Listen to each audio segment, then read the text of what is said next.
식물은 동물과 다르게 스스로 양분을 합성할 수 있죠. 스스로 양분을 합성할 수 있어. 왜? 광합성을 하니까. 그래서 광합성을 하고 그렇기 때문에 스스로 양분 합성이 가능하니까 독립 영양생물이다 라고 배웠을 겁니다. 또 혹시 모르시면 꼭 알고 가시고요. 광합성을 할 때 엽록체가 있죠. 엽록체는 광합성을 하게끔 해주는 세포 소기관 전체를 말하는 거고, 그 엽록체 안에 계속 비대너지를 어느 정도 흡수할 수 있게끔 해주는 안테나 역할을 수행하는 게 있습니다. 그 안테나 역할을 수행하는 것, 빛을 흡수할 수 있게끔 해주는 안테나 역할에 해당하는 게 엽록소들입니다. 근데 그 엽록소가 진화를 어느 정도 해왔냐? 진화를 해가고 있냐? 육상식물에서부터 조금 좀 육상이 아닌 저기 바닷속에 있는 해감이나 녹조류들과 같이 그런 형태냐에 따라서 다 다른 엽록소를 좀 갖고 있거든요. 그러니까 육상으로 진화된 형태의 식물들은 육지식물들 같은 경우는 엽록소 주로 A와 B들을 많이 갖고 있어요. 근데 이제 해조류들, 그죠? 파래, 긴, 우뭇가사리와 같은 그런 해조류들은 엽록소 A, B들보다는 엽록소 C, D 이런 형태들을 갖고 있다는 걸 육상식물들은 주로 얘네들을 갖고 있고, 그죠? 이런 식으로도 좀 구분해 볼 수가 있고요. 그래서 엽록소 A, B들은 다 대부분 공통적으로 갖고 있고, 그 외 나머지 카로티노이드와 같은 보조색소도 갖고 있습니다. 안토시아닌 계열의 카로티노이드 계열의 보조색소. 네, 이렇게 지금 쓰고 있는 것들이 빛에너지를 흡수할 수 있게끔 해주는 엽록소들입니다. 안테나 역할. 엽록체에서 빛에너지를 흡수할 수 있게끔 해주는. 그리고 식물이기 때문에 당연히 뭘 갖고 있어? 세포벽을 갖고 있죠. 탄수화물 계열의 셀룰로스와 같은 세포벽 성분을 갖고 있네요. 지난번에 보내줬던 거 다 봤어요? 3면 6개? 오케이. 자, 그리고 당연히 이제 건조한 육상 생활에 적응하는 과정에서 뿌리, 줄기, 잎의 기관이 분화되고, 그죠? 근데 이제 뿌리나 줄기나 잎이라고 하는 게 기관이야. 식물엔 영양기관이거든? 지들이 먹고 사는데 꼭 필요하니까 물 무경분 흡수해줘야 돼. 그 다음에 운반해주는 줄기 역할 해줘야 돼. 광합성할 수 있게끔 해주는 잎이 있어야 돼. 그래서 뿌리, 줄기, 잎이 발달되어 있다. 기관이 분화되어 있다. 그 말이거든. 근데 식물도 얘네들이 어떤 식으로 좀 더 진화를 해왔는지에 따라서 뿌리, 줄기, 잎의 기관이 아직 분화되지 않은 형태들도 있겠죠. 오케이. 그래서 이런 식물들이 가지는 공통된 특성들이 있긴 있지만 얘네들이 관다발이 발달이 되어 있는지, 아니면 포사로 번식하는지 종자로 번식하는지, 아니면 그 씨를 만드니까, 씨라고 하는 게 식물의 베이비야. 식물의 이세를 만들게끔 해주는 그 씨를 만들기 위한, 그 씨를 보호하기 위한 장치인 씨방이 있는지 없는지로 각 여러 개의 식물들을 조금 그것이 어떤 특정 카테고리, 특정 분류 기준으로 하나씩 더 나눠진다고 보시면 돼. 그래서 우리가 지난 시간에 얘기했던 것처럼 개통수로 개통수를 그림을 그리면서 한번 설명을 해보면, 모든 식물이니까 당연히 스스로 양분을 합성하는 엽록체들을 다 공통으로 가지고 있겠죠. 오케이? 엽록체는 다 공통으로 가지고 있습니다. 엽록체는. 근데 그 엽록체를 공통으로 가지고 있다가 뭐로? 관다발이 발달되어 있는지요. 관다발의 발달용으로 발달이 있다. 오케이? 관다발이 발달되어 있지 않은 거야. 그러니까 여기 지점은 yes, no로 생각하면 상관없이 수어에 yes, no. 관다발이 발달되어 있지 않은 거야. 쌤, 그러면 제가 꽃다발이라고 하는 건 들어봤는데 관다발은 뭐예요? 라고 물어보실 수 있어요. 자, 관다발. 식물에게 관다발을 한번 생각을 해봅시다. 여러분의 교육과정, 중학교 때 여러분이 배우고 오신 교육과정에서는 식물의 뿌리 구조, 줄기 구조, 잎 구조를 배우고 올라오지 않아. 예전에 공분형 개정 교육과정에서는 식물의 뿌리가 어떻게 생겨먹었고, 줄기는 어떻게 생겨먹었고, 잎은 어떻게 생겨먹었고, 각각의 기능이 어떤 걸 하게? 라고 물어봐. 배웠어. 여러분은 안 배우고 올랐기 때문에, 다발로 있는데 관이 다발로 있는 거야. 그지? 관이. 우리 꽃이 다발로 있으면 꽃다발 이렇게 하잖아. 그지? 그럼 어떤 걸 다발로 갖고 있냐? 통도 조직. 우리 생물의 분류, 생물의 어떤 구성 단계 체제하면서 통도 조직. 식물에는 통도 조직이 있어요 라고 배웠어. 오케이? 통도 조직 역할 해주는 게 뭐야? 뭔가를 운반시켜준다 라고 하는 의미가 통도야. 통도 조직에 뭐가 있냐? 물관, 그리고 체관이 있어. 물관세포, 체관세포들이 모여서 각각의 통도 조직. 물관 조직, 그 다음 체관 조직이 되거든. 물관 조직은 물과 무기양분을 이동시키는 역할을 해. 체가는 물 무기양분보다 유기양분이 이동되는 거야. 여기서 말하는 유기양분은 포도당과 같은 양분, 네, 광합성 양분, 광합성 양분, 광합성 양분이 이동되는 거고, 그 다음에 물 무기양분들은 이제 당연히 무기양분은 무기질로 존재하는 이온 상태로 이동되는 거였죠. 이온 상태로. 뭐 나트륨이온이랄지 수소이온이랄지 칼륨이온이나 뭐 이런 거. 됐죠? 대부분 이온 상태로 흡수되는 것들. 그래서 통도 조직인데 물관은 주로 어디에 존재하냐면 물관은 특징이 죽은 세포로 되어 있어. 죽은 세포. 살아있는 세포로 되어 있는 게 아니야. 죽은 세포로 되어 있어.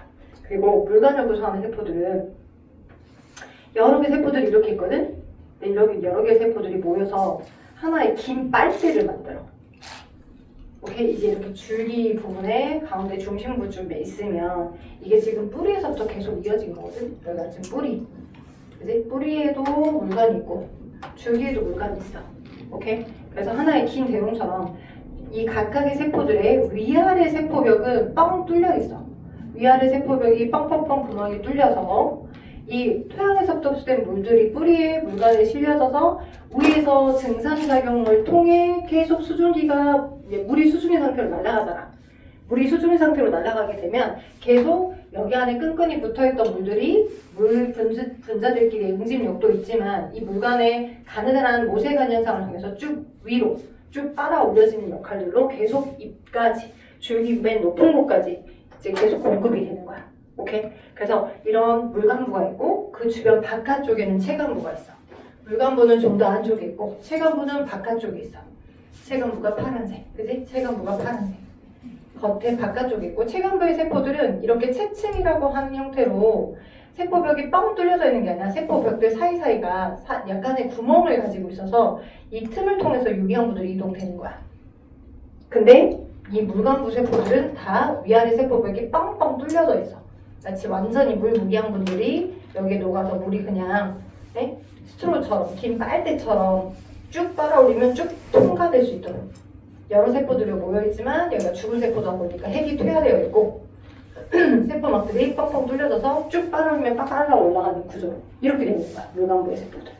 그래서 그런 물관과 그런 체관이라고 하는 것과 나중에 우리가 분열 조직도 설명할 거거든요. 사이에 형성층도 존재하는데 그들이 합해져서 우린 그걸 관다발이라고 해.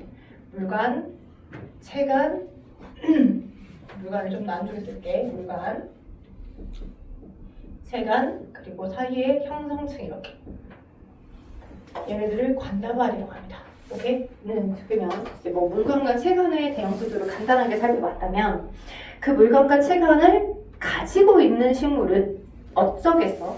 뿌리로부터 공급된 줄기를 통해 공급된 물이 굉장히 잎이 막 이제 상층부에 있는 잎이나 하층부에 있는 잎이나 높은 곳에 존재하는 잎까지 물을 잘 효과적으로 운반시켜 줄 수 있겠지. 그지? 근데 만약 관다발이 발달이 안 돼 있다면, 그지? 물 무기양분들을 이동시키는 관다발 또는 유기양분들이 이동되는 관다발이 발달이 되어 있지 않다라고 한다면 걔를 높은 곳까지 물을 운반해 줄 수가 없어. 그러니 물기가 있는 토양 쪽에 그냥 부착해서 붙어가는 거야. 그래서 여러분이 알고 있는, 여러분이 계곡이나 뭐 계곡을 잘 놀러 가시지는 않겠지만 이제 뭐 약간 어딘가를 징검다리를 건너가야 될 때 막 녹색으로 많이 이끼가 껴있죠. 그럼 야 미끄러워 조심해 많이들 그죠? 그렇게 바위에 그대로 고착해서 살고 있는 이끼류들이 대부분 다 물관과 체관 같은 관다발이 발달이 안 돼 있는 얘네들이야. 그래서 식물은 식물이긴 한데 관다발이 발달되어 있지 않기 때문에 그냥 그대로 암석이 붙어 사는 거지. 뿌리, 줄기, 잎에 분화가 없어. 자, 그런 식물들을 우리는 뭐라 한다? 자, 섬태식물류라고 합니다. 오케이, 섬태식물류. 섬태식물류들이 이끼류야. 근데 우리 분류의 체계를 배웠던 것처럼 종, 속, 과, 목, 강, 문, 개. 그리고 지금 현재는 추가로 역을 추가해서도 배우잖아. 현재 개라고 하는 식물계 안에 여러 개의 각각의 또 특징을 가진 새로 문으로 나누겠죠. 여러 각각의 문들이 우린 다 공통적으로 광합성해 라고 하는 큰 공통 카테고리로 식물계로 묶어질 겁니다. 그래서 이쪽 관다발이 발달이 안 되는 얘네들을 대부분 세 개의 문에 해당하는 식물들도 또 디테일하게 나눌 수 있어. 걔들의 어떤 줄기 모양이랄지 그런 형태들의 모양. 그래서 관다발이 발달이 안 되어 있는 것들 중에 각 태류 식물군 그리고 선태식물군 그리고 태류식물군으로 나눕니다. 태류식물군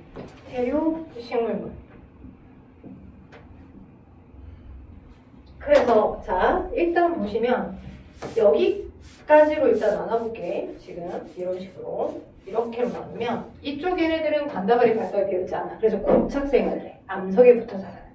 그리고 여기로부터는 관다발이 발달되어 있으면서 보다 더 뭐 포자로 번식하는 것도 있고 종자로 번식하는 것도 있고 종자로 번식하는 것들 중에 또 외떡잎인 애도 있고 속시식물인 것도 있고 쌍떡잎인 것도 있고 이런 식으로 더 디테일하게 하나씩 더 세부적으로 하나씩 더 들어가는 거야. 어렵니? 잠오니? 그래서 볼게요. 그래서 각 태류식물문, 선태식물문, 태류식물문인데 여기서 말하는 각이 뿔각이야. 마치 이끼인데 뿔 모양 같은 뭐 약간의 머리 구조를 갖고 있다라고 하여 주로 뿔 이끼들. 근데 이 여러분의 책에 나와 있는 그림은 엄청 확대를 해서 그림을 그려준 거야. 선생님 제가 보기에 뿌리 줄기 잎이 구분될 수 있을 것 같은데요? 아니야. 엄청 몇 센치보다 더 작은 몇 미리로 여러분 책 282쪽 아래 몇 미리미리 사이즈만큼으로 그냥 그 토양만에 부착되어서 붙어있는 거야. 근데 우리가 흔히 생각하는 요 윗부분에 해당하는 282쪽 아래 그 부분에 해당하는 게 마치 뿔 같은 모양으로 솟아있어서 뿔리끼들을 각태류식물이라고 하는 거고 뿔 모양의 대급박이 없는 걸 우산이끼라고 해요. 태류식물물이 우산이끼야. 우산 모양의 이끼. 그러니까 이끼들이 대부분 관다발이 발달이 안 돼 있는 거야. 그리고 솔이끼에 해당하는 게 선태식물들. 솔이끼, 솔 모양으로 토실토실한 그런 모양을 가지고 있는 엄청 확대를 해서 그렇게 보이는 거야. 되겠어? 확대는 엄청 한 거야. 오케이. 자, 그래서 거의 붙어 살아라. 거의 토양에, 거의 흙 속에, 거의 암석에 붙어 살아라. 됐죠? 자, 그러면 관다발이 발달되어 있는 식물들은 그러면 여기는 관다발이 발달이 안 돼 있고 관다발이 발달되어 있는 얘네들은 키가 높게 잘 자랄 수 있겠죠. 높은 키를 가진 채로 자랄 수 있습니다. 그들 중에 자 그리고 한 가지 더 이런 태류나 선태나 이런 선태식물이나 태류식물 각태류들은 포자로 번식해요. 뭔가 뭐 건조와 추위로부터 자신의 이새를 오랫동안 보관하고 있다가 적당한 물기 조건을 만나면 이새를 딱 만들 수 있다 라는 것까지는 없고 그냥 주변 환경에 내가 이제 약간 세포막과 같은 그런 뭉게뭉게한 그냥 연약한 그런 구조의 포자로 번식을 해. 그래서 포자가 뿌려져서 뭐 물이 있어. 그럼 거기서 또 똑같은 개체가 또 자라나는 거지. 그러니까 종자와 같이 딱딱하고 추위 건조로부터 보호할 수 있는 그런 보호막 구조는 안 갖고 있고 근데 그래서 조금은 더 발달이 덜 되어 있는 구조이긴 하지. 얘네들이 싹 다 뭐로 번식하니까? 포자로 번식하니까. 포자 번식. 포자로 번식. 자손을 포자로 번식하는 거야. 종자는 아니야. 됐죠? 오케이? 자, 근데 관다발이 발달되어 있으면서 포자로 번식하는 관다발이 발달되어 있으면서 포자로 번식하는 애가 있고 관다발이 발달되어 있으면서 종자로 번식하는 애가 있어. 그러면 당연히 차이가 나니까 구분 져야 될 거 아니야. 종자의 발달 여부로, 그죠? 종자로 자손을 번식시키는지 종자의 발달 여부로 이렇게와 이렇게로 또 나눠지겠죠. 그러니까 이 기점으로 뭔가 키워드가 있는 거야. yes, no, 그죠? 그래서 자손을 어떤 식으로 번식시키는지에 따라서 종자 번식하는 게 꼭 종자 번식이 아닌 토자로 번식하는 것들 중 근데 걔네들 중 이 태류식물들하고 다르게 뿌리 줄기잎의 발달이 되어 있는 거지. 관다발이 발달되는 거지. 누구야? 양치식물이야. 그래서 양치식물에 석송과 고사리가 있어요. 어떤 책은 석송문, 고사리문 따로따로 구분하기도 합니다. 근데 저는 그냥 양치식물문이라고 그냥 통상적으로 통칭해서 합쳐서 설명할게요. 양치식물. 저 양치가 저 양이 우리가 알고 있는 양이야. 음매하는 양의 치와와 비슷하게 이와 비슷하게 식물의 잎이 이런 식으로 생겼다라고 하는 거야. 아마 조경을 한다거나 어디 교상실이나 교감실에 이렇게 생긴 식물 잎들 봐본 적 있을걸? 거의 이제 뭐 그 큰 현문 같은 돌에 부착되어 있으면서 이게 뿌리고 이 부분이 줄기고 이 부분이 이제 잎인데 그죠? 그리고 이제 포자로 번식하니까 나중에 얘네들의 뒷면에 보면 막 환공포증 생길 만큼 쭈쭈쭈쭈쭈 딱딱한 포자들이 막 만들어져 있는 거 본 적이 있을 수도 있어. 여러분 신경 안 써서 그렇지. 이렇게 생긴 게 고사리야, 고사리. 그리고 얘네들의 여린 고사리들, 막 이렇게 말려드는 여린 고사리를 이제 어머니나 할머니들이 잘 캐가지고 삶아가지고 먹는 게 고사리 나물인 거야. 오케이? 그래서 얘네들은 이런 이 마치 치아 구조가 이렇게 뾰족뾰족해 보이는 이런 구조가 양의 이빨에 있는 그 이제 양이 막 씹어먹자 초식동물이니까 뭔가 잘 질근질근한 얘네들을 잘 씹을 수 있도록 한 양의 이빨과도 같다라고 해서 양치식물이라고 하는 거야. 저입 구조를. 양치식물군에 속하며 걔네들은 뿌리, 줄기, 입에 발달이 되어 있는 거지. 누구랑 다르게, 이끼랑 다르게.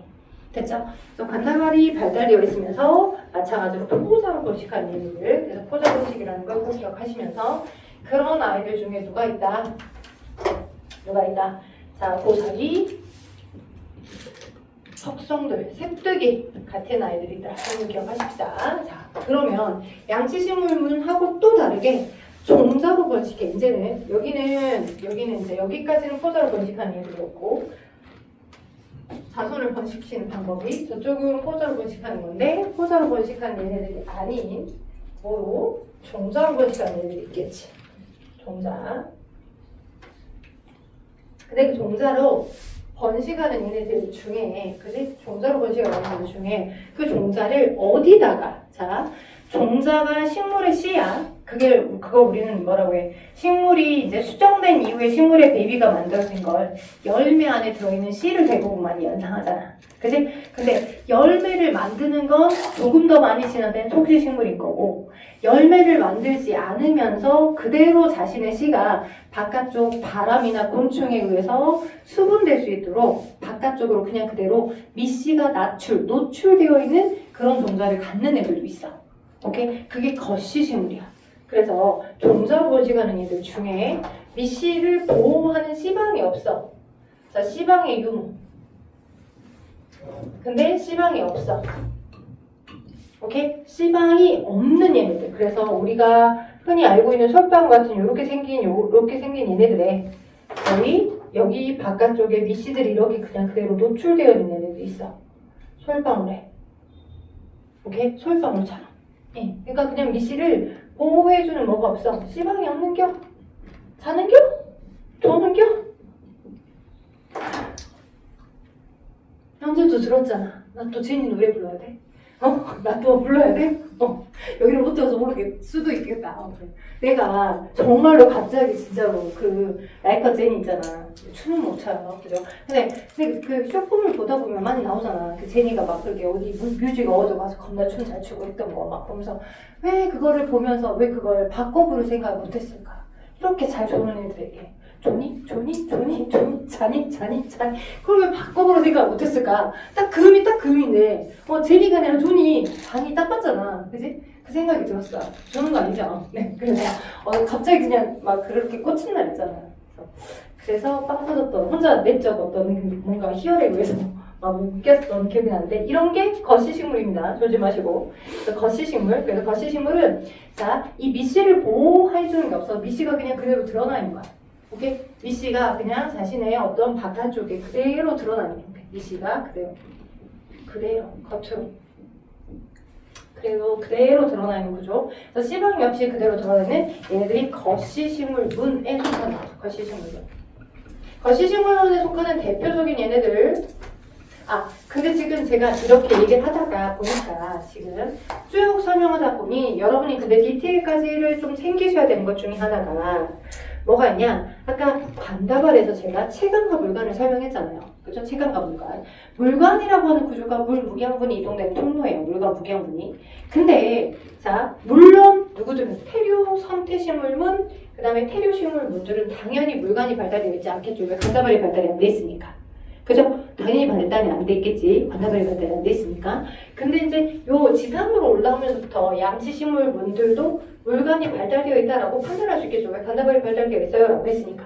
그런데 우리가 명확하게 뻥뻥뻥 뚫려져서 위쪽 하나의 긴 대롱처럼 명확히 물관의 역할을 좀 제대로 수행할 때부터는 그걸 물관이라고 하는데 약간 정확하게 진화상으로 봤을 때 완벽한 물관이라고 취하기는 좀 어렵지만 이 위아래 세포벽이 약간은 뚫려있는 형태처럼 되어 있는, 그러니까 명확하게 뻥 뚫려있거든 물관들은. 근데 명확히 아직 뚫려진 않지만 물들이 이동될 수 있는 형태의 물관을 헛물관이라고 해요. 오케이? 헛물관 구조를 갖고 있는 식물들과 물관 구조를 갖고 있는 식물들을 꼭 구분해서 알아둬야 돼.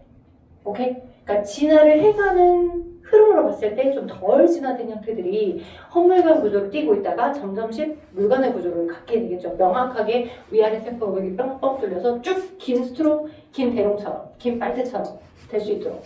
그래서 어디냐, 양치식물문도 아까 얘기했던 것처럼 관다발이 발달되어 있긴 하지만, 그지? 근데 여기도 세간은 있지만 물관이 명확한 물관 아니야.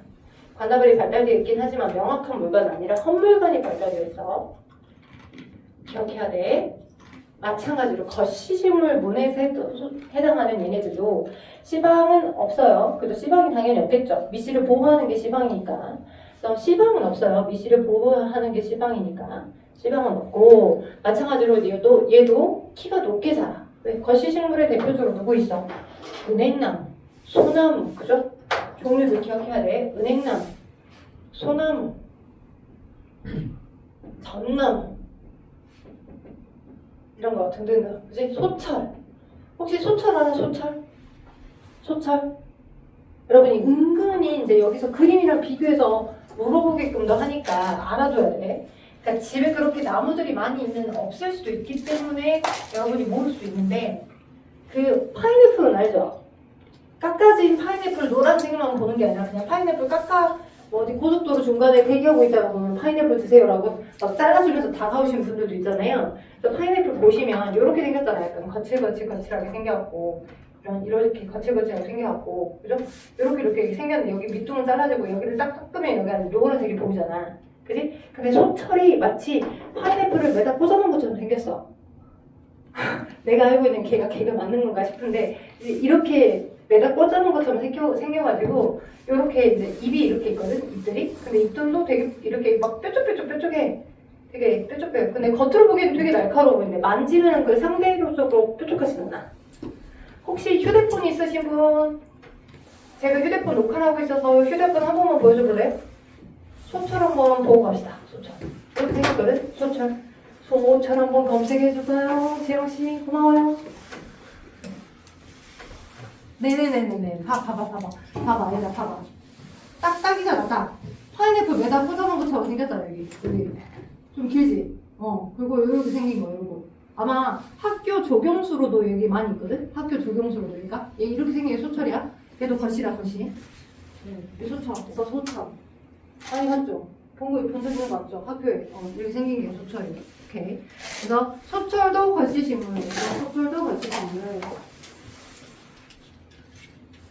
거시식물 딱 하면 거시식물 딱 하면 소나무랑 은행나무만 생각하지 마시고 거기 보면 가무비나무랑 등등 기타 등등이 있다라고 보시면 될 것 같아요. 그래서 자, 거시랑 속시부터는 포자가 아닌 종자로 번식하더라. 포자가 아닌 종자로 번식하더라. 종자는 단단한 껍질에 쌓여 있어서 육상의 건조한 환경과 추운 환경을 잘 견딜 수 있게끔 해줍니다. 그래서 적정한 환경을 만났을 때 씨가 뿌려졌어. 겨울 지나고 봄이 되면 그 이제 토양이 어느 정도 햇빛 받아. 그러면서 수분도 어느 정도 와. 그럼 거기서 또 다시 어린 개체를 또 만들어낼 수도 있는 거죠. 근데 포자는 못 그래. 오래 살 수가 없어. 그냥 그때 당시 적당한 수분이 없고 바짝 말랐어. 그러면 이제 거기 그냥 죽는 거야, 포자는. 번식될 수가 없는 거고, 그 당시에 퍼졌던 그 환경에 포자가 잘 살 수 있는 환경에 딱 그럼 거기서 또 똑같은 개체가 빨리 자라는 거. 이런 식으로 오래오래 자손을 번식시킬 수 있는 구조를 갖고 있는 게 종자로 번식하면서부터다 라고 보면 될 것 같아요. 네, 자니.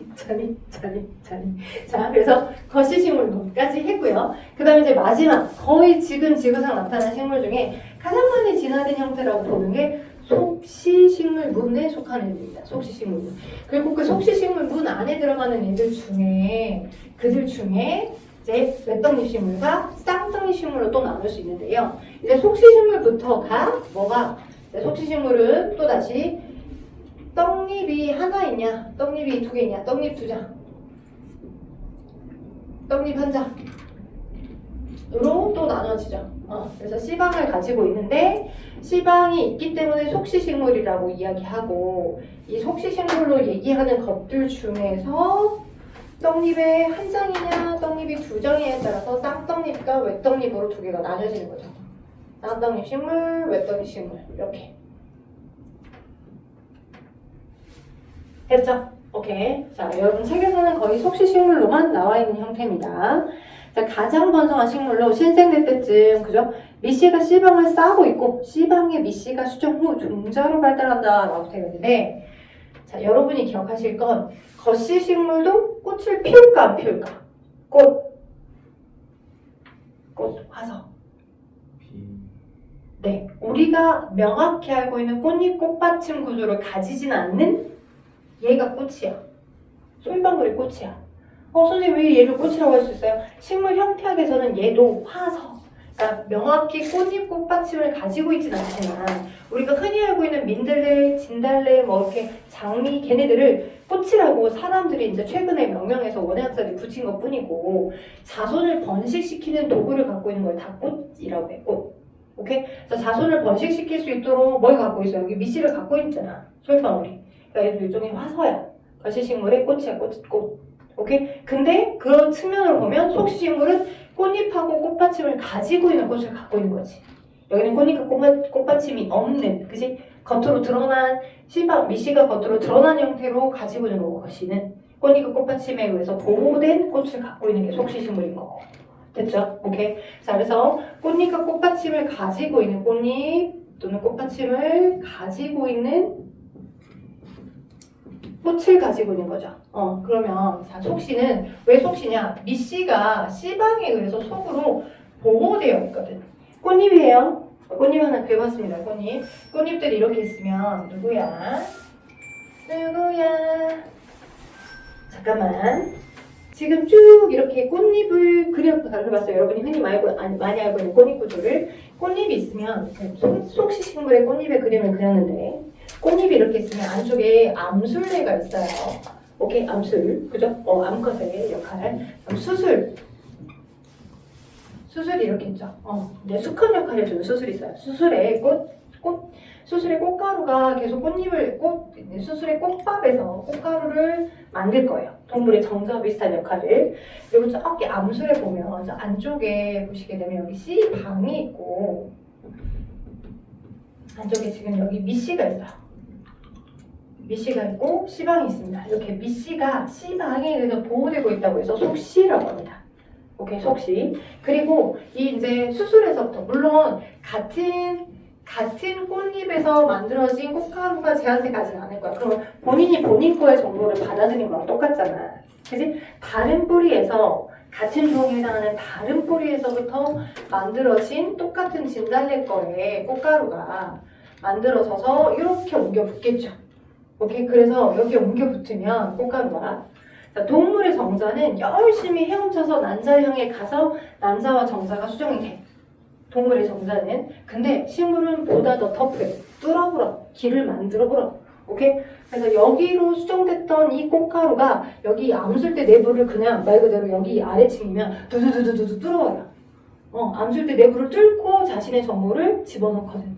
오케이? 뚫어서 이렇게 긴 관을 만들어서 이 안쪽으로 자신의 유전 정보를 줍니다. 오케이?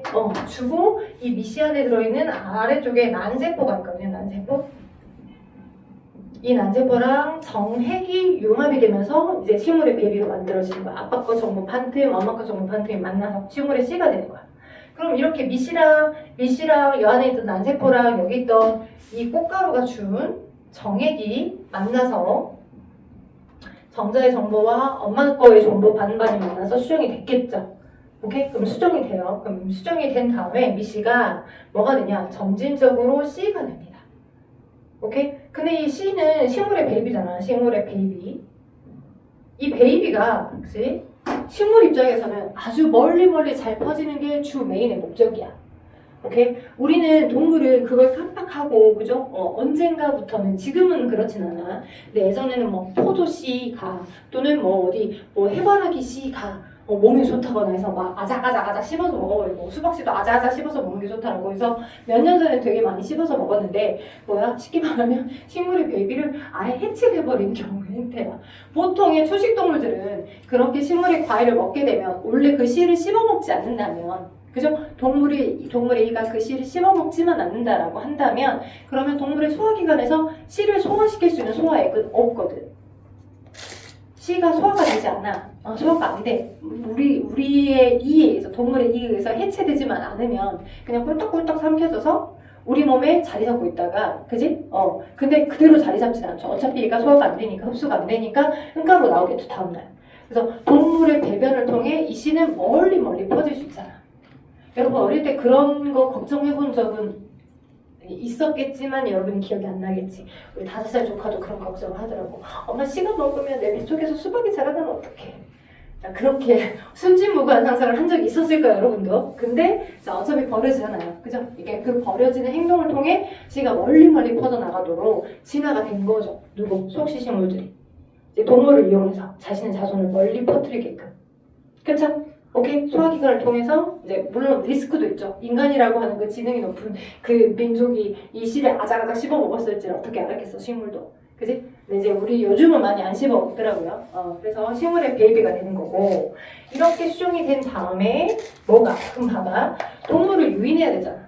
내 씨를, 내 자손을 많이 퍼뜨려서 동물의 응가를 통해서 많이 퍼지게끔 하기 위해 자손을, 이제 나의 자손을 그 동물을 이용해서 철저히 멀리 퍼지게끔 해줘야 되잖아.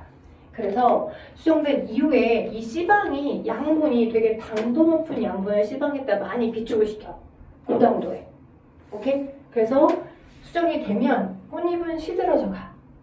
오케이? 꽃잎은 시들어져 가고 이 씨방에 양분이 많아져가지고 어떤 모습을 취하게 되냐면 점점점 꽃잎은 시들어져 갈 거고 이런 식으로 되어서 여러분이 많이 본 그림을 한번 그려볼게요. 이 구조에서 꽃잎은 그대로 놔두고 씨방이 양분이 많아져. 근데 밑씨가 여러 개 있었어.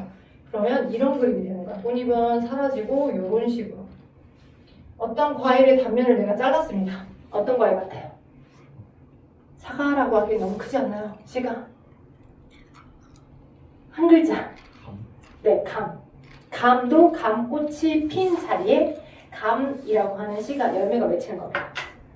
감의 바깥쪽 과육이 있고 감 안에 들어있는 여러 씨가 있죠. 밑씨가 여러 개 있고 그 밑씨들이 각각 수정돼가지고 씨가 된 거야. 이 씨방이 열매가 된 거고 야, 내 감 먹고 너네 빨리 똥 싸갖고 퍼뜨려줘 이렇게. 오케이? 그래서 속시식물들은 대체적으로 다 뭐로 분식하더라? 밑씨를 보호하고 있는 씨방이 있더라. 오케이? 그리고 그 속시식물들 중에 그 식물의 씨를 어디다가 토양에다가 뿌렸을 때 이렇게 씨야 어린 뿌리가 있고 줄기가 있고 식물의 잎이 자라날 거야. 어린 뿌리가 있고 줄기가 있고 식물의 잎들이 자라날 거야. 오케이? 근데 자라날 건데 이게 이런 식으로 자라났다가 얘가 이렇게 됐다가 이렇게 위로 올라오면서 얘가 이렇게 위로 이렇게 펴지는 아이가 있어. 떡잎이 한 장이어가지고 이렇게 접혀져 있다가 위로 잡아서 이렇게 펴지는 거. 옥수수들이 그래. 떡잎이 한 장이야. 오케이? 접혀져 있던 애들이 이렇게 펴져. 돼요? 그래서 그런 걸 외떡잎식물. 근데 누구? 토끼풀이나 네이클로바 같은 얘네들, 네이클로바가 토끼풀이지. 걔네들 같은 경우는 이런 식으로 자라서 떡잎이 2장인 애들이야. 민들레갈지 등등등. 그래서 떡잎이 원래부터 2장인 거 이렇게 자랐던 애가 이렇게 길어지게끔 되는 게 외떡잎. 강아지풀, 그지? 강아지풀이나 벼, 그지? 보리, 네, 옥수수 이런 것들, 대판 이런 것들이 외떡잎, 그지? 근데 쌍떡잎 식물은 민들레나 진달래나, 그지? 민들레, 진달래, 그죠? 장미 얘네들, 그죠? 그리고 대부분의 과일들, 뭐 살구나무 등등 이런 것들이 속시 중에서 쌍떡잎이겠습니다. 됐죠? 네, 너무 슬퍼요. 자니 자 옮겨서 자 여러분 거기 284쪽 한번 채워볼까요? 해봅시다. 끄면 끄고 키면 닫고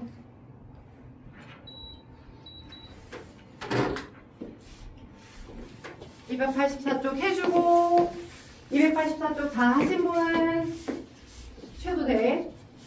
284쪽 다 하고 시작. 284쪽을 한번 확인하고 동물 분류로 가보도록 합시다. 284쪽 개념 확인하는 문제. 식물의 일반적 특성에서 제일 첫 번째 바로 나옵니다. 당연히 독립 영양생물이죠. 스스로 과학을 하더라. 그래서 식물의 세포벽은 셀룰로스와 같은 세포벽으로 이루어졌어. 식물의 분류기준은 크게 세 가지가 있어. 뭐 관다발의 유목하는데 키가 높게 자랄 수 있냐, 뭐 부착생활하냐 이거겠죠. 종자 유목 그리고 씨방류 유목을 따라 나눌 거고, 비관다발 식물은 관다발이 없고 뿌리 주기비 뚜렷하게 발달하지 않은 그리고 포자로 분식해. 여기에 뭐가 있어? 각태류식물문, 태류식물문, 그다음에 선태식물문 이렇게 있겠지. 자, 그다음 비종자 관다식물은 체간과 헛물간, 아까 속시식물만 물간이랬죠. 헛물간으로 이루어진 관다발이 있고 뿌리줄기 뚜렷하게 구별되며 비종자니까 포자로 번식해. 양치식물문에 해당하는 애들 다 이래. 그쵸? 종자식물은 포자가 아닌 종자로 번식할 거고 뿌리줄기에 구별이 뚜렷하고 종자로 번식하더라고. 종자로. 그 중에 거씨는 겉으로 미씨가 들어가 있고 속씨만 미씨가 씨방에 보호되어 있어서 열매 맺고 그 안에 열매 안에 씨가 식물의 배비가 되는 거야. 그리고 관다발은 체간과 물간으로 이루어졌어. 거씨식물도 헛물간까지야. 거씨식물도 헛물간이야. 거씨식물도 안 적어뒀다. 거씨식물도 헛물간이더라. 아직 완전히 진화된 형태의 물건은 아니더라. 내가 식물만 좀 할 말이 많아. 왜냐면 석사 졸업을 식물 형태학으로 졸업을 했으니까. 그래서 식물은 좀 잘 알아. 근데 동물은 나도 좋고 그래 난해. 그래서 많이 잘 알아 들으시면 좋을 것 같아. 1번의 OX 문제 봅시다. 자, OX 첫 번째 진핵생물역. 자, 지금 우리 공부하는 거 식물계 동물계니까 식물계 동물계는 3역 6개 분류체계 중에 진핵생물역에 속하죠. 진핵생물역에 속하는 단세포, 아니죠. 다세포죠. 그래서 1번부터 쭈르륵 다 풀어보면 XO. 세 번째 X죠. 왜냐면 세포만 바깥에 펩티도글리칸이 아니죠. 식물은 셀룰로스. 그죠? 펩티도글리칸이 누구였어? 원핵생물계에 속한 애들이, 그죠? 원핵생물계 세균류에 속한 애들이 펩티도글리칸이었어.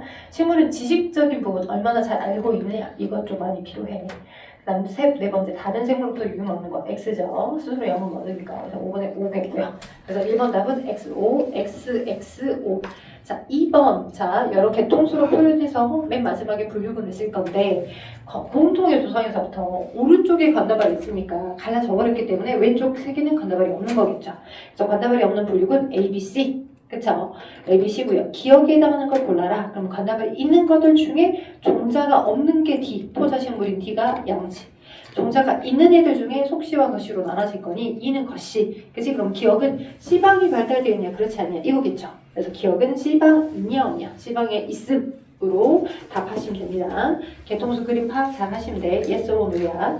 3번에 1번의 선택식물은 어디가 솔리기, 양치는 쇠뜨기, 고사리 쇠뜨기, 거씨식물이 은행나무, 속씨가 외떡이 식물 아까 옥수수 얘기했었죠? 자, 그 다음 4번에 X, 비관다발 식물과 비종자 관다발은 모두 기관이 분화되지 않았다. 자, 비관다발 식물 중 비관다발 식물은 기관이 분화되지 않았어. 근데 기관이 분화된 비관다발이지만 포자로 번식하는 애들도 있었죠. 그죠? 양치식물들은 기관이 분화됐죠. 뿌리줄기. 그래서 X예요. 잘 판단하세요. 양치, 거씨 모두 헛물간. 네, O. 양치, 거씨 모두 종자. X. 그죠? 양치는 포자. 거씨는 종자. 자, 외딴이 쌍둥이 모두 속씨. 예, O. 그 다음에 5번에 X, 6번에 O. 그죠? 속씨가 가장 많은 종을 찾아내니까. 과일라 먼저 생각하시면 돼. 자, 이제 동물의 분류가 남았다. 동물. 가자. 동물 갑시다. 동물도 마찬가지로 종속하고 강계,역. 이 큰 분류의 분류 체계 안에서 흘러가는 플로우는 거의 유사합니다. 분류의 체계의 플로우가 동일한 선상에서 흘러갈 건데 한번 봐봅시다.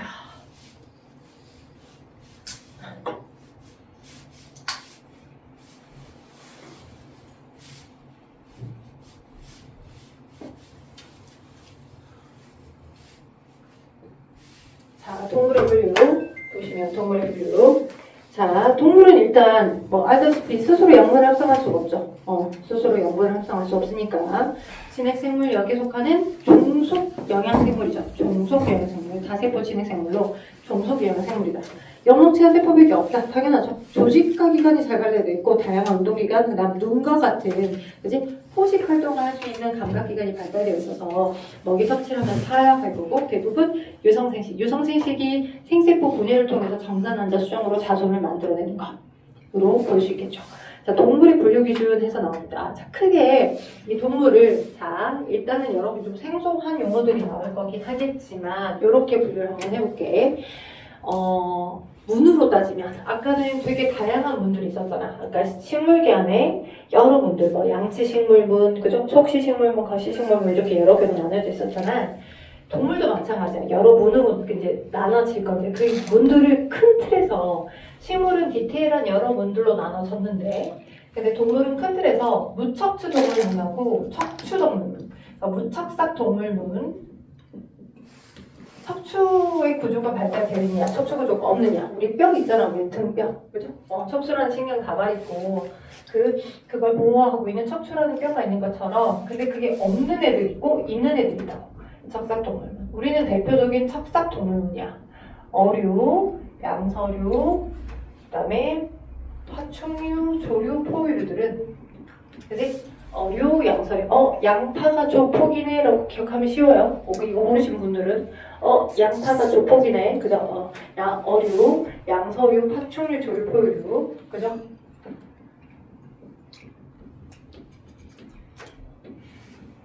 이렇게로 척삭 동물은 다 뼈대기를 가지고 있습니다. 얘네들을 제외한 나머지들, 뭐 예를 들어서 거미, 그지? 또는 오징어, 그지? 또는 뭐 달팽이, 또는 뭐 해면 동물들에 해당하는 얘네들은 척삭이 없어요. 그러니까 척추가 없어요. 뼈다귀가 없어요. 그래서 그런 뼈다귀가 없는 얘네들도 그치만 스스로 양분 합성을 스스로를 만들어내지 못하니까 염록체가 없어서 걔네들 종속영양생물들 싹 다 동물이라고 해야 되겠지. 그래서 그럼 무척삭 동물문까지 다 싸잡아서 동물의 분류를 할 거야. 근데 그 동물의 분류를 할 때 아까는 식물은 맨 처음에 뭐 갓나발이 발달되어 있냐? 그렇지 않느냐? 그리고 C로 번식하느냐? 아니면 포자로 번식하느냐? 이렇게 각각의 카테고리로 나눠간 것처럼 여기도 네 종류의 서로 다른 카테고리로 각각 나눠가. 네 종류의 서로 다른 카테고리. 이게 뭐로 나누냐? 제일 첫 번째는 얘네들이 계속 세포 분열, 체세포 분열 해가지고, 그러니까 체세포 분열이라 하는 건 이제 배아가 있죠. 난자와 정자의 수정으로 수정란이 하나 만들어졌다. 그 수정란이 2개의 세포로, 4개의 세포로 계속 나날을 막 거듭해 가잖아. 그래서 나날을 막 거듭해 가는 그 중에 외배엽, 내배엽, 중배엽이라고 하는 디테일한 구획을 나누고서 조금 더 진화해 가는 기관으로 더 발달되어 가는 동물이 있고 그렇지 않은 동물도 있어. 그래서 이런 배엽의 형성이, 배엽의 수, 자, 배엽의 수로 동물들을 분류할 수도 있고요. 배엽의 수. 이배엽성이냐, 배엽이 없느냐, 무배엽성이냐, 2개의 배엽으로 나눠지냐, 아니면 3개의 배엽, 외배엽, 중배엽, 내배엽으로 나눠지냐. 느낌상 배엽이 없는 무배엽성은 뭔가 조금 하드할 것 같죠? 그러니까 점점 나날을 거듭하면서 몸을 조금 더 구획화를 나눠서 조금 더 디테일성을 찾아가는 게 배엽을 나눠서 디테일하게 들어가는 거거든. 배엽이 없다는 건 조금 더 단순한 구조겠지. 무배엽성에 해당하는 동물도 있고 배엽의 수에 따라서 배엽이 2개여서 나눠지는 동물들도 있고 배엽을 3개여서 나눠지는 동물도 있더라. 오케이? 그래서 무배엽성이나 이배엽성이나 삼배엽성이나 나누는 이 배엽의 수로 나누는 기준도 있고 다 큰 성체를 머리부터 위까지를 딱 나눠봤을 때 거의 30도, 45도, 뭐 90도, 60도 어떤 각도로 나눠두더라도 방사로 대칭되는 애가 있고 다 대칭이 안 되는 애도 있어. 그리고 어떻게 나눴을 때 그냥 좌우만 대칭되는 애가 있어. 조금 더 진화된 구조는 좌우 대칭성이야. 몸의 대칭성이에요. 몸의 대칭성. 몸의 대칭성으로 봤을 때 대칭성이 거의 없는 구조도 있고요. 그래서 무대칭성, 무대칭 동물, 대칭이 없어. 대칭성이 없어. 근데 걔들보다는 조금 더 진화되어 있다라고 구조를 보거든. 근데 그 조금 더 진화된 구조들이 얘를 0도로 나누거나 또는 뭐 30도로 나누거나 45도로 나누거나 60도로 나누거나 90도로 나눴을 때도 다 좌우가 서로 대칭. 자, 어떤 축을 기준으로 해서 다 대칭이 되는 거. 다만 위와 아래는 대칭이 아닌 거. 오케이? 그런 것들을 우리 뭐라 하더라? 얘를 방사대칭형으로 얘기해. 오케이? 근데 걔네들보다는 더 진화된 구조가 좌우대칭 동물이야. 좌와 우만 대칭인 애들.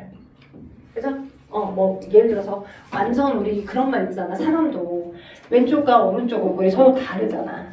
그치? 근데 이제 그걸 비슷하냐 다르냐 그걸로 따지지 말고 말 그대로 우리는 그냥 이렇게 가운데로 갈라봤을 때 눈 있고 눈 있고 입 반틈 있고 반틈 있고 콧구멍 있고 콧구멍 있고 완전히 좌우가 대칭인 거잖아. 근데 앞과 뒤가 대칭이진 않잖아. 그러니까 이럴 축으로 나누면 좌우가 대칭인 상태지. 그치? 고래도 마찬가지. 좌우는 대칭. 오케이? 근데 여기 방사대칭의 경우는 약간 그 히드라처럼 자, 촉수를 가지고 있는 얘네들이 요렇게 6개의 촉수를 갖고 있거든? 그래서 얘를 이런 면으로 자르냐. 그러니까 위와 아래 이렇게 잘랐을 때 위와 아래는 대칭이 아니야. 위와 아래는 대칭이 아니지만 얘를 이 축으로 잘라도 거의 좌우가 똑같고요. 오케이? 얘를 약간 90도로 잘라도 얘하고 얘가 똑같고요. 이런 식으로 어떤 각도로 자르더라도 잘라진 단면이 마치 백갈코마니처럼 잡혀진 모양처럼 똑같은 거. 근데 다만 좌우로 이렇게 잘랐을 때 위아래 모습만 다른 얘네들 방사대칭이라고 해. 오케이? 근데 우리는 방사대칭이 될 수가 없어. 왜? 얘를 약간 30도로 딱 잘랐을 때 이렇게 잘랐을 때 여기하고 여기가 똑같지는 않잖아. 됐죠? 그래서 좌우대칭성 동물들과 방사대칭, 무대칭성, 몸의 대칭성의 여부로 동물의 분류를 나눕니다.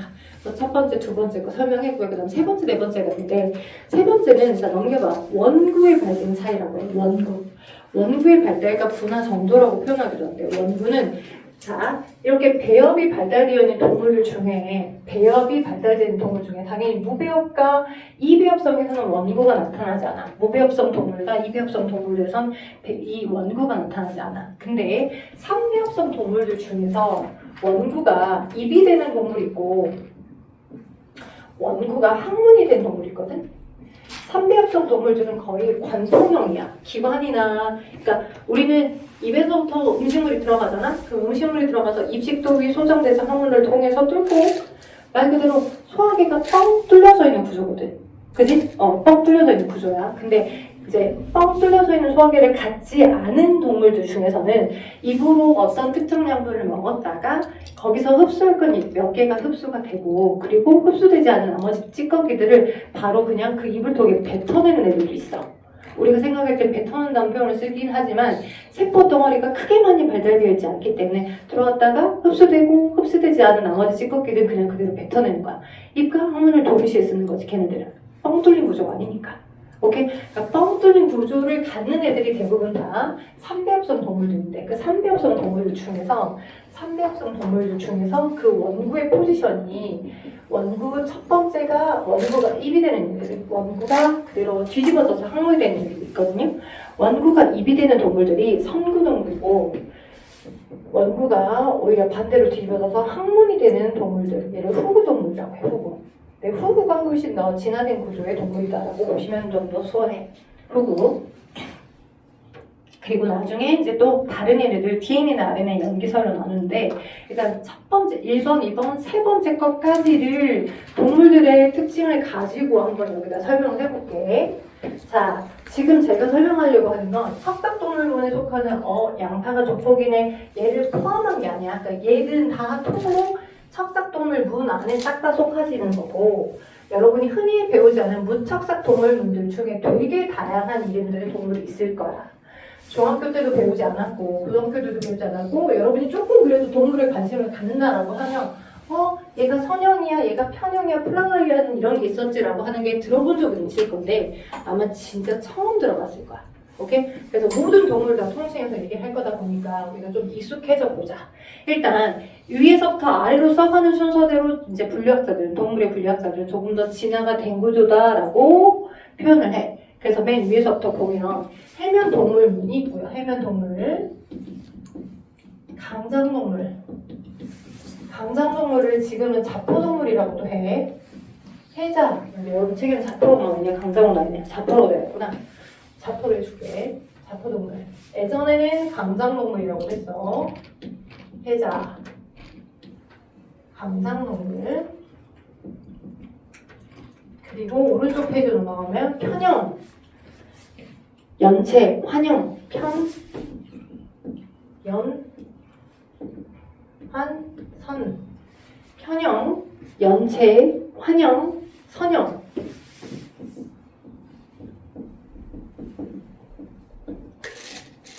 오케이? 환선, 그죠? 편형, 연체, 환형, 선형, 절지, 그리고 극피, 그리고 석사동물. 이렇게로 일단 진의 순서대로 한번 설명해 줘 볼게요. 자, 아까 크게 분류를 저렇게 세 개의 특징으로 나눠서 설명한다고 했을 때 몸의 대칭성을 가지고 얘기를 하게 되면, 자, 편형 해면 동물은 여러분 아마 들어봤을 거예요. 지지시대, 고1통합과학 하면서 지지시대 때 선캄브리아대가 있고 고생대가 있고 중생대가 있고 신생대가 있다라고 배웠죠. 거의 에디아카라 동물군 화석 기억나는가요? 언제였었어요? 무슨 시대였어요?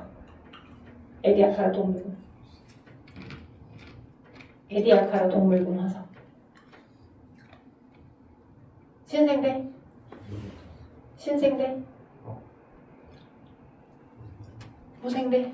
에디아카라 동물군 화석. 고생대 맨 처음이 캄브리아기. 그지? 고생대 맨 처음이 막 각각 이제 대가 기로 나눠져 있거든. 캄브리아기, 뭐 오르도비스기, 막 실루리아기, 막 이렇게 대문기 석탕에 막 있거든요. 고생대가. 오케이? 그 캄브리아기 고생대의 시작, 캄브리아기보다 더 이전이 앞선 자서 성 캄브리아대라고 하는 거야. 성 캄브리아대 거의 바닷속에 거의 대부분 존재하고 있었던, 근데 걔들이 한 1.5m 정도나 되도록 근데 뼈를 갖고 있진 않아. 근데 엄청 크기가 큰데도 불구하고 바닷속 해서에 협착해서 마치 막 뭔가 흙을 긁어먹고 자란 흔적처럼 남아있는 화석이 에디아카라 동물군 화석이야. 해면 동물이야. 바닷속에 완전 오래전부터 그냥 이제 단순한 세포들과 조직들 정도로만 존재하고 있었던, 바닷속에 유기물질이 떠다니고 있었던 걸 물속으로 흡수를 하면서 살고 있을 거다라고 유추하는 동물들인 거지.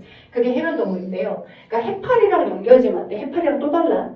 해면 동물이 해파리 아니야. 오케이? 선생님 휴지 똑같으니까 해파리잖아요. 아니에요. 해파리랑 달라요. 해면 동물들은. 오케이? 그래서 지금 해면 동물들은 여러분 책 그림 오른쪽 봐봐. 해저 열수국, 286쪽 아래 그림 봐봐. 해저 열수국에 있는 얘네들처럼 거의 대칭형 아닌가? 그냥 단순히 세포 여러 개들이 모여서 하나의 기관이나 하나의 어떤 형태들만 유지를 하는 건데, 대칭도 아니야. 거의 대칭이 없어. 무대칭성 동물이야.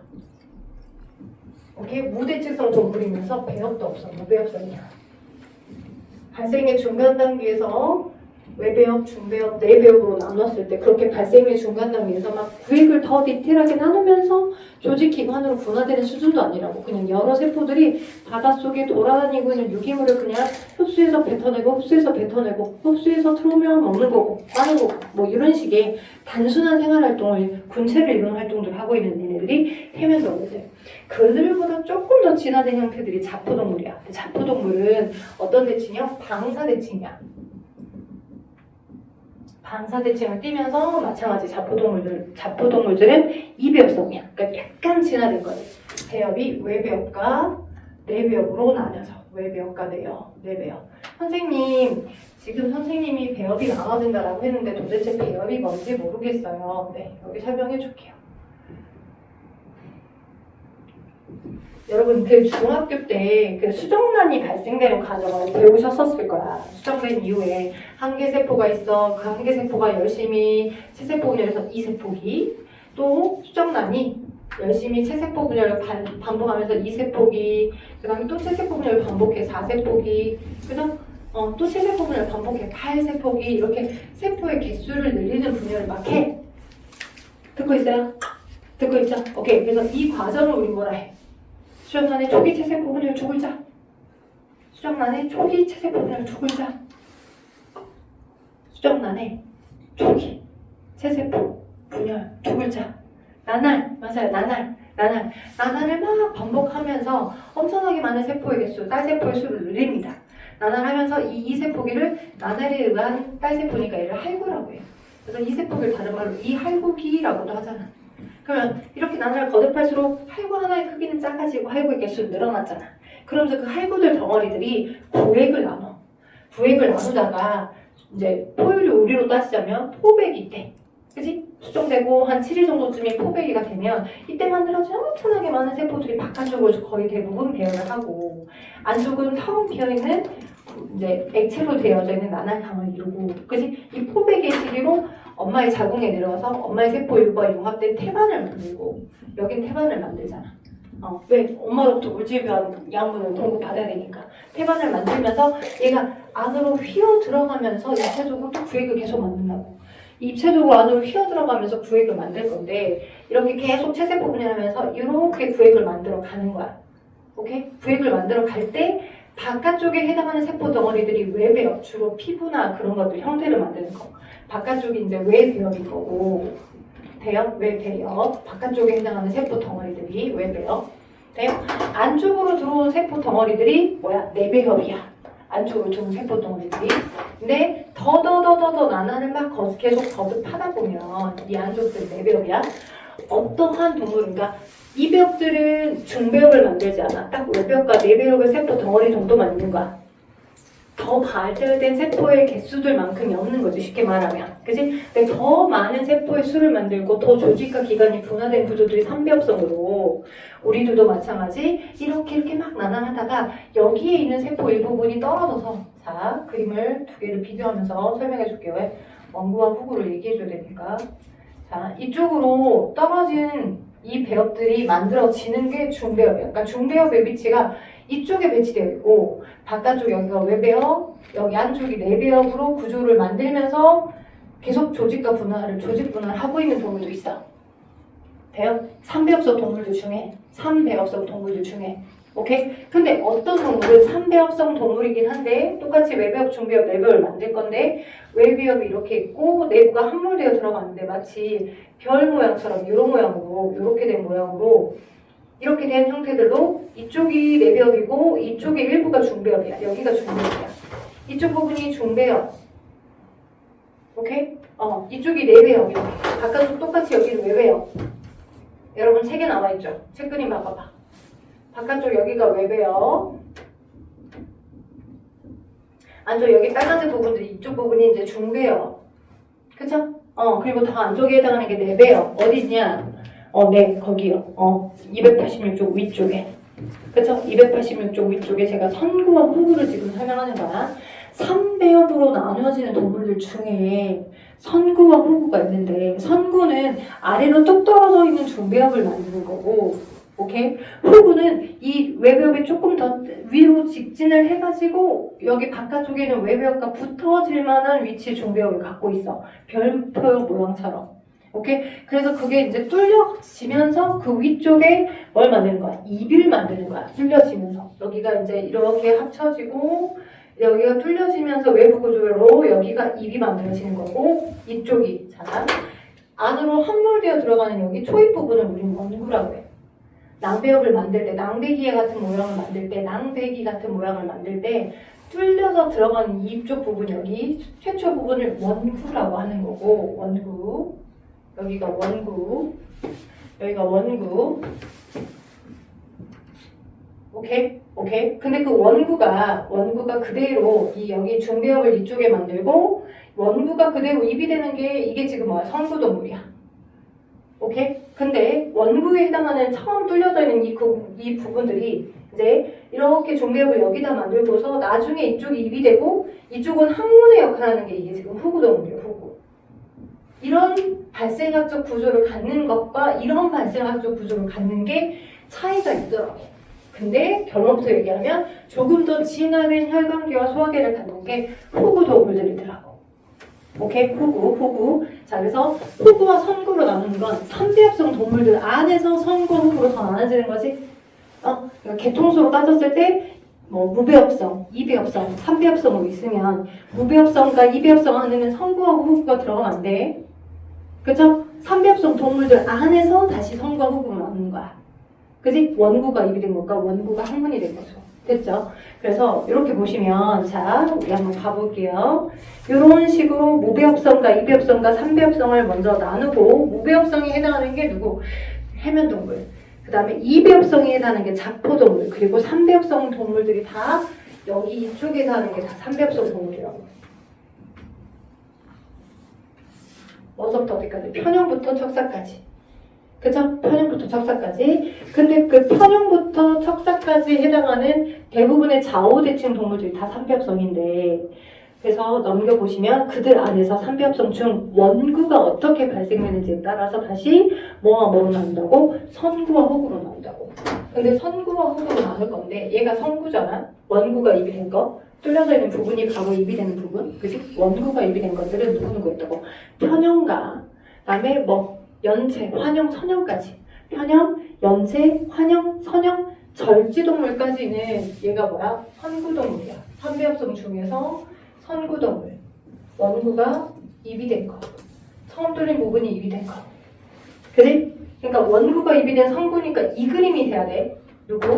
쟤네들은 이 그림이야. 편형, 연체, 환형, 선형, 절지까지는 배협의 구분 기준에 중배협이 아래 있고 배협 중배협이 아래 있고 이 아래쪽 원구가 입이 된 선구동물인 거야. 오케이? 근데 조금씩 더 나날을 많이 거듭하면서 얘가 더 뚫고 들어가서 마치 나비처럼, 마치 나비의 날개처럼 이쪽 부분에 중배협을 만들고 얘가 중배협이야. 이쪽 부분에 중배협을 만들고 여기 이쪽 부분에 중배협을 만들고 여기도 중배협이야. 중배협을 만들고 이게 이제 나중에 관통해가면서 여기가 입이 되는 거야. 이쪽이 음식이 들어오는 구조, 여기서 뚫린 구조에서 이제 여기가 항문 부분. 오케이? 그래서 원구가 항문이 되는 부분. 얘는 후구동물이야. 이 그림은 나머지 거. 그 배서터 척사까지가. 여기가 후구가, 그치? 후구동물, 원구가 뭐가 되는 거? 항문이 되는 애들. 그러니까 이 안에서 이렇게 나눠지는 거지? 이 안에서. 그죠? 그래서 개통수 안에 3배업 안에서 이 두 개로 나눠지는 형태다라는 걸 알고 계실 수 있으셔야 돼. 그리고 일부 선구 동물을 자 봐봐. 4번 봐봐. 여러분 그 책 설명에 286조 4번에 DNA나 RNA 염기 서열 등 그죠? 그러니까 후구 동물 말고 선구 동물 중에서 선구 동물이 누구 있었어 지금 저기 3배합성이 그러니까 얘네 둘은 빼야죠. 해면과 자포는 빼야 돼. 왜? 해면과 자포 자체는 3배합성이 아니니까. 그치? 해면과 자포를 뺀 일부 누구 중에서 선구 동물을 촉수 담는 동물과 탈피 동물로 나온다고. 얘네들 편형, 연체, 환형, 선형, 절지 얘네들 중에 촉수 담는 동물과 그 다음에 뭐로? 탈피 동물로 구분을 하더라. 탈피라고 하는 것은 외골격을 갖고 있어서 일정 시간이 지난 다음에 몸의 성장들을 위해서 벗겨내는 걸 하는 동물들. 누구누구가 있냐면 선형과 절지 동물 있대. 선형과 절지. 그러니까 선형, 절지는 뭐야? 탈피를 하는 동물이야. 외골격을 갖고 있는데 그 외골격이 키틴질이야. 자, 탈피와 탈피 동물. 얘네들은 탈피를 한 동물들이야. 선형과 절지 동물들. 근데 선형, 절지를 제외한 나머지들은 촉수 담는 동물. 촉수 담윤 동물. 이에요. 오케이? 선구 동물 중에서 나눈다고 했으니까 특정 DNA나 RNA 염기서를 통해서 그러면 그 촉수관을 가지거나 발생관을 하면서 거기다 색깔칠해봐. 담윤자. 다른 말로 트리코포라. 그죠? 담윤자. 담윤자. 유생시기를 담윤자라고 하는데 얘를 트리코포라라고 해. 익숙해지자. 생소한 용어니까. 드라큘라 아니야. 근데 뭐 드라큘라 같은데요. 그 약간 드라큘라 같은 단어지만 트리코포라라는 단어야. 트리코포라는 유생시기를 거친 동물이야. 그러니까 왼쪽에 그림에 나와 있다. 왼쪽 그림 봐봐. 촉수관과 담윤자 유생에서 나와 있어. 촉수관은 먹이를 잡는 데 사용되는 촉수가 있는 간단한 간을 가지고 있거나, 그죠? 편형이나 연체나 환형 동물들이 그래. 그리고 자, 방울이나 달걀 모양의 유생, 그러니까 성체와 유생의 모양이 완전 달라. 성체로 완전히 성장했을 때와 물속에 떠돌아다니는 조그마한 유생이었을 때 완전 다른 모습을 갖고 있는데 요런 가느다란 털같이 달걀이나 이런 방울 같은 모양의 띠를 가지고 있는 걸 담륜자 유생, 트리코포라라고 해. 그런 걸로 이제 새끼도 아니죠. 아주 유생 시기를 거쳤다가 커지면서, 근데 얘네는 탈피하진 않는 거야. 그런 게 편형, 연체, 환형이 있어. 오케이? 그럼 각각에 대한 특징들을 한 번씩 헤드라이트로 한번 찝으면서 거기 표현회를 한번 봐보자. 동물 부유근 특징. 아래에 지금 해면부터 볼게. 하등한 애들부터, 진해가 좀 덜 된 애들부터. 아까 얘기했어. 무대칙성. 대칭이 없어요. 그리고 그냥 여러 개의 세포들 덩어리고, 자, 얘가 발생할 때 배역도 없었어요. 무배역성이에요. 자, 진정한 의미의 조직이 발달하지 않았어요. 그렇죠? 그런 해면 동물들에는 뭐가 있다고? 보라 해면, 주황 해면, 환상 테타니 해면, 뒤에 해면으로 끝나요. 고착 생활을 주로 하고 유생은 유형 생활을 합니다. 대부분 바다에 살고 있어요. 세포 덩어리일 뿐이에요. 세포가 분화돼서 기관 형성이 가능한 조직이 발달되지 있지 않아요. 걔보다는 조금 더 발달한 게 방사대칭성에 해당하는 이배엽성 동물인 자포동물이에요. 예전엔 자포를 강장동물이라고 했어. 히드라 같은 경우야. 히드라. 그 강장동물에 속하는 것 안에 해면 말미잘, 산호 이런 게 있어. 동그라미 쳐봐. 말미잘, 히드라, 그 다음에 부채뿔, 산호, 해파리. 얘네들이 해파리니까 해면동물이라고 착각들 많이 한다고 히읗자 해가지고 아니야. 해면동물은 해면으로 끝나고 해파리는 오히려 걔보다 조금 더 진화된 어때? 방사대칭형이야. 해파리 알지? 해파리 그림 알지? 그러니까 걔네를 위에서 이렇게 30도냐 60도냐 45도로 찍어서 잘랐을 때 다 대칭이잖아. 근데 위아래만 다르잖아. 오케이? 아래 촉수를 가지고 있는 아래와 위에 대급방을 가지고 있는 여기 위아래만 다르잖아. 그래서 걔네들은 다 방사대칭이야. 해파리. 미녀가 힘내봐. 자, 해파리. 그다음 오른쪽 편형동물 봐봐. 오른쪽 편형동물 표 가게. 좌우대칭. 이제 오른쪽은 다 좌우대칭성 동물들이야. 좌우대칭이면서 삼배엽성. 그리고 뭐랬어? 선구동물. 원구가 입이 된 동물. 선구. 그리고 촉수 담는 동물. 그치? 촉수 담면을 만든다고 했었죠. 그래서 편형인의 대표로 뭐 플라나리아. 동그라미. 플라나리아. 편형동물에 플라나리가 있어. 그 다음에 흡충, 촌충, 유구, 촉충, 납작벌레 이런 거 기생생활 하거나 자유생활 하는데 물에 살고 체 표면에 기체 교환을 하는데 항문 없대요. 입과 내장기관 있지만 항문은 없대. 오케이? 항문은 없어. 그러니까 아까 얘기한 것처럼 들어왔다가 똑같이 입에서 그대로 뱉어내는 거야. 돼요? 입으로 그대로 뱉어내는 거야. 자, 그다음 연체동물 봐봐. 좌우대칭, 삼배엽성, 선구동물, 촉수 담는 동물. 그죠? 큰 타이틀을 먼저 얘기해줬어. 체절이 없대. 연체동물, 문어, 달팽이 같은 거. 그죠?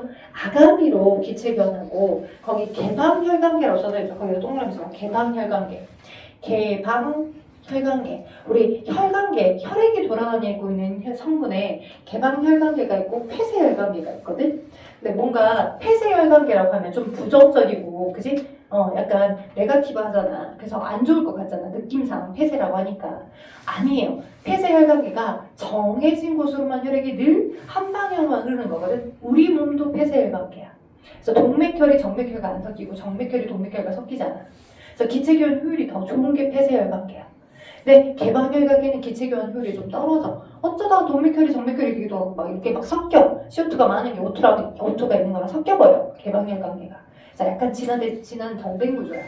오케이? 개방혈관계가 폐쇄혈관계보다 살짝 더 생존에 좀 진화는 덜 됐다라고 보시면 될 것 같고, 그 다음 이제 연체동물에서 아까 얘기했던 것처럼 달팽이, 수라, 홍합, 대합, 오징어, 문어 같은 게 연체동물이죠. 힘내봐. 환형, 좌우대칭, 삼배엽성, 그 다음에 선구, 촉수 담는 동물.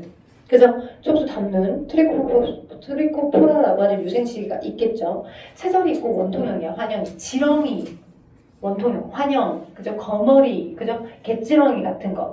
피부호흡하고 폐쇄혈관계. 자, 환형은 폐쇄혈관계다. 아까 연체는 개방혈관계였어. 헷갈리지 마. 연체는 개방. 그다음 환형은 폐쇄혈관계. 그쵸? 그다음 선형, 좌우대칭, 삼배엽성, 선구동물, 탈피동물이야. 그치? 선형동물은 탈피입니다. 예쁜 꼬마 선충. 동그라미 쳐봐. 예쁜 꼬마 선충. 그 다음에 회충, 요충. 이런 게 선형동물이야. 몸에 원통형인데 체절은 없대. 구분 나눠진 체절은 없어. 그다음에 호흡기와 순환기가 발달하지 않고 체표면으로 기체 교환해. 자유생활이나 기생생활 하겠죠. 그리고 큐티클층 동그라미 큐티클층. 자, 선형의 큐티클층으로 쌓였고 탈피합니다. 선형동물. 절지는 여러분이 알고 계시는 대부분의 곤충들이 절지에 속해요. 그래서 외골격을 키틴질, 거기다 동그라미 세 번째 땡에 키틴질이 포함된 외골격, 절지동물의 세 번째 키틴질이 포함된 단단한 외골격, 그래서 탈피해요. 그죠? 그리고 당연히 좌우대칭, 그죠? 그 다음 삼배엽성 청구동물, 탈피동물. 됐죠? 그 다음에 이제 후구동물 남았어요. 후구동물의 극비, 우리랑 가장 가까운 게 후구. 그죠? 그래서 척삭동물문에 속한 애들이 다 후구동물이고, 얘보다 진화가 좀 덜 됐긴 했지만 우리랑 제일 가까운 게 극피야. 불가사리, 성게 같은 거. 그래서 극피동물에 해당하는 거. 걔도 후구동물이야.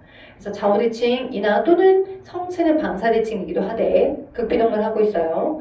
삼배합성이면서 후구동물이고 몸의 표면에 작은 돌기나 단단한 내골격 성분을 갖고 있고 순환, 호흡, 운동의 복합적 역할을 하는 수관계를 갖고 있어요. 동그라미 수관계를 갖고 있는 건 극피동물. 그래서 불가사리나 성게, 해삼, 바다나리 같은 게 있대요. 천천히 움직이거나 바닷속에서 고착생을 하죠. 불가사리 생각하면 되죠. 그다음 척삭동물에 속하는 게 이제 우리들이겠죠. 거기 우리들인데 뭐 양서류에는 개구리가 있고, 그다음에 미삭동물에는 우렁싱이랑 그다음에 척추동물, 붕어, 개구리, 사람 이렇게 다 싸잡아서 표현하고 있죠. 우리 척삭동물들은 좌우대칭 동물, 삼배엽성, 그다음에 원구가 뭐가 되는? 항문이 되는 후구, 그죠? 외우기 쉽겠다. 원구가 항문에도 히읗자 들어가지. 히읗자 들어가고 후구에도 히읗자 들어가잖아. 아, 원구가 항문이 된 거가 후구동물이구나. 원구가 입이 된 건 선구동물이구나. 그리고 입이 되어 있으면서 뻥 뚫려져 있지도 않을 수 있어. 소화계가. 그게 선구야. 조금 진화가 덜 돼. 그래서 그런 디테일을 조금 더 챙겨셔서 여기가 시험 범위가 만약 들어간다 그럼 잘 외워서 기본적으로 구분을 해주는 수밖에 없어. 그래서 축진해 줄 거야. 자, 목요 나올 때 그래도 288쪽과 289쪽 개통수 290쪽 291부터 기대해볼게요. 동물까지 해봐야 되니까. 혹시 시간이 안 되시면 293쪽까지 하시고 시간이 되신 분은 그래도 실력 업문 되는 사람 같이 하더라도 294쪽까지는 끝내봅시다. 294쪽까지는 한번 끝내봐 봅시다.